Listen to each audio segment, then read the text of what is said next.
بسم اللہ الرحمن الرحیم اعوذ باللہ من الشیطان الرجیم بسم اللہ الرحمن الرحیم یا ایاتها النفس المطمئنہ ارجعی الی ربک راضیۃ مرضیۃ فادخلی فی عبادی وادخلی جنتی۔ سورہ فجر اور اس کی یہ 3 آیات، 4 آیات ہیں یہ۔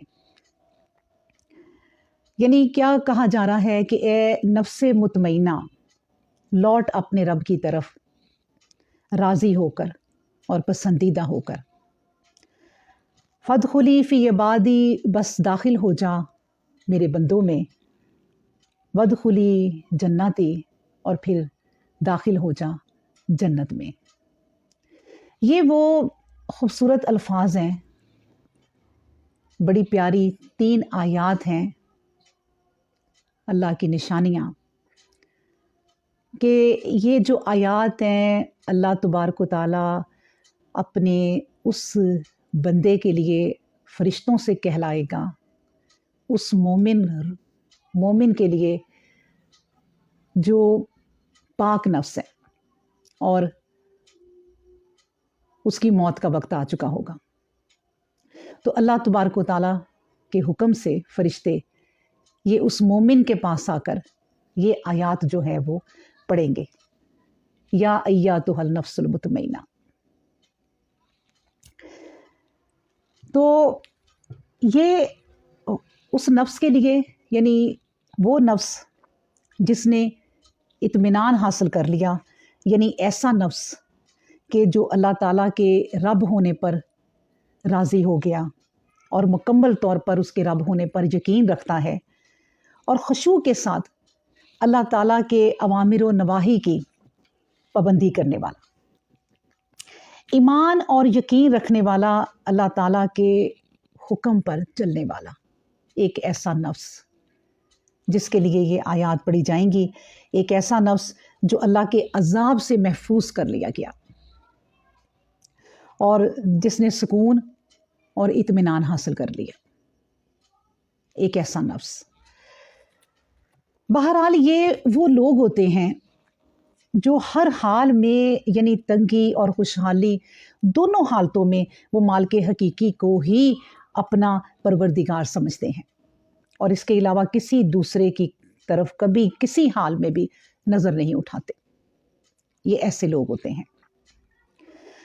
یاد رکھیں کہ سچا ایمان انسان کے اندر سچا اطمینان پیدا کرتا ہے، یعنی ایمان انسان کے اندر جو ہے وہ اطمینان پیدا کرتا ہے، اور سچا سکون اور اطمینان انسان کو حاصل کرنے کے لیے قربانی دینی پڑتی ہے۔ ظاہر ہے جو شخص شعوری طور پر قرآن پر ایمان لائے، اس کو سمجھے، پھر اس کے احکام پر اپنی زندگی کو چلانے کی کوشش کرے، تو اس کو بہت سی اپنی خواہشات کی قربانی کرنی پڑتی ہے، اور یہ قربانی دے کر ہی اسے سچا سکون، اطمینان، یہ والا اطمینان حاصل ہوتا ہے کہ یا ایاتها النفس المطمئنہ۔ پھر ایسے شخص کے لیے فرشتے اس وقت جب اللہ کے پاس جانے کا وقت آ جائے گا تو یہ الفاظ کہیں گے۔ دیکھیں، جب انسان سارا دن کام کرتا ہے، محنتی انسان جو محنت کرتا ہے، تھک کے اسے رات کو کتنی پیاری نیند آتی ہے۔ بالکل اسی طرح جب زندگی جو ہے ایک مومن کی اللہ تعالیٰ کے احکام پر گزرتی ہے، اس کے حکم کی پابندی میں گزرتی ہے، اس نے جو حد لگا دی ہیں ان کے مطابق وہ اپنی زندگی کو گزارتا ہے، تو وہ ضرور سکون قلب حاصل کرتا ہے، اس کو وہ سکون نصیب ہو جاتا ہے۔ پھر ایسے انسان کو جب اس کی موت آتی ہے تو اللہ تبارک و تعالیٰ ان الفاظ میں فرشتوں کے ذریعے کہتا ہے کہ بس اب آ جاؤ، اے پاک روح میری طرف آ جاؤ، کم بیک، اب تمہارے آنے کا ٹائم ہو گیا۔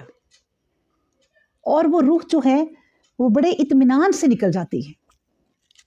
کیوں؟ اس لیے کہ اس نے اپنے رب کے مطابق زندگی گزاری ہوتی ہے۔